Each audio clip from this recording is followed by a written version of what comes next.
वह उमस और गर्मी से भरी जून की सुबह थी। मैं कमजोरी और भूख महसूस करती हुई उठी। कल ही हम सबने राशन और पैसे बचाने के लिए एक टाइम का खाना छोड़ने का निश्चय किया था। मेरी रूममेट्स रीमा, सायरा और करिश्मा अपने पेट पर पत्थर रखकर सोई, क्योंकि भूख से बेहालात में सो पाना नामुमकिन था। खाना हमेशा मेरे दिमाग में घूमता रहता। उस पर हम गर्मी के दिनों में बिना पंखे के सोते। हम बिजली बचाने की हर कोशिश कर रहे थे ताकि हमें बिल न भरना पड़े। हम अपने मोबाइल फ़ोन को भी एक दिन छोड़कर चार्ज करते थे। जबकि मेरी जान पहचान के बहुत से लोग, ज़्यादातर मेरे कस्टमर, घर से काम करने का आनंद ले रहे थे। मेरे दोस्त और मैं घर पर ही फंसे हुए थे, बिना पैसे, नौकरी, यहाँ तक कि बिना खाने के। उसी दिन सुबह कुछ सरकारी कर्मचारी हमारे क्षेत्र में आए और हमने सामाजिक दूरी बनाने और साबुन और सैनिटाइज़र आदि खरीदने का निर्देश दिया, जबकि मेरे दिमाग को मन में सिर्फ और सिर्फ राशन का ख्याल दौड़ रहा था। तभी मेरे एक पड़ोसी ने बताया कि हमारे क्षेत्र में राशन बांटा जा रहा है।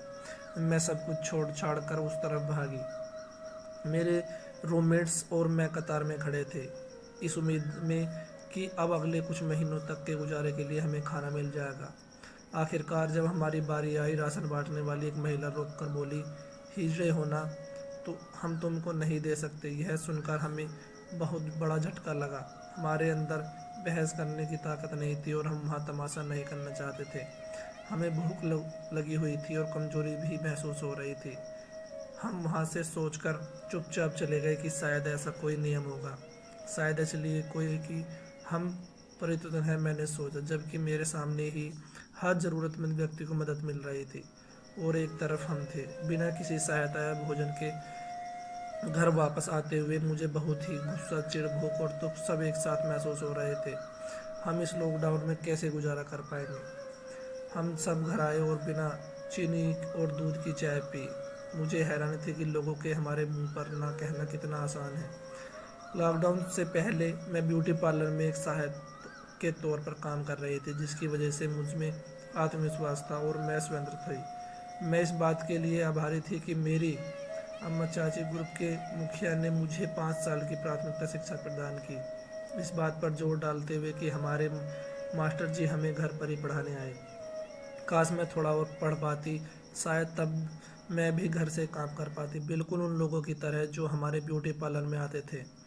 आज अम्मा जी, जिन्होंने मुझे सब पाला जब मेरे परिवार ने मुझे बचपन में छोड़ दिया था, हमारे बीच नहीं रही। कोविड की दूसरी लहर हम पर भावनात्मक, मानसिक और आर्थिक रूप से भी भारी पड़ी।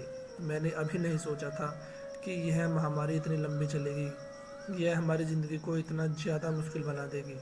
हर दिन एक युद्ध की तरह लगता है। हर सुबह उठने के बाद हम यह सोचते हैं कि आज गुजारा कैसे होगा, क्या खाएंगे और कैसे कमाएंगे। मैं अपने मालिक की भी बहुत आभारी है, जिन्होंने हमारी स्थिति पर दया दिखाते हुए 3 महीने का किराया नहीं लिया, मगर यह ज़्यादा चल नहीं पाएगा। पार्लर की मालिक ने मुझे कोई वेतन नहीं दिया है। अब वह कहती है कि उसके पास पार्लर चलाने के लिए भी पैसे नहीं हैं। मेरे रूममेट्स जो शादियों पर नाचते और भीख मांगते थे, उन्होंने मुझे अपने साथ भीख मांगने के लिए कहा। हमारे क्षेत्र में कोई भी हमें काम देने के लिए तैयार नहीं। लोग सोचते हैं कि हम गंदे हैं और कोरोना वायरस के कैरियर हैं। मैंने निश्चय किया कि मैं बाजार जाकर भीख मांगूंगी, पर जब भी ट्रेन में भीख मांगने जाती हूँ, लोग हमारे साथ बहुत अजीब सा व्यवहार करते हैं। भीख मांगने से जो पैसे मिलते हैं वो खाना खाने का या किराया देने के लिए बहुत कम होते हैं। कभी कभी मुझे लगता है कि काश मैं ट्रांस नहीं होती और अपनी असली पहचान छुपा लेती। बहुत लोग सोचते हैं कि हम शापित हैं, और जिस तरह से चीज़ें हो रही हैं, अब मुझे लगता है शायद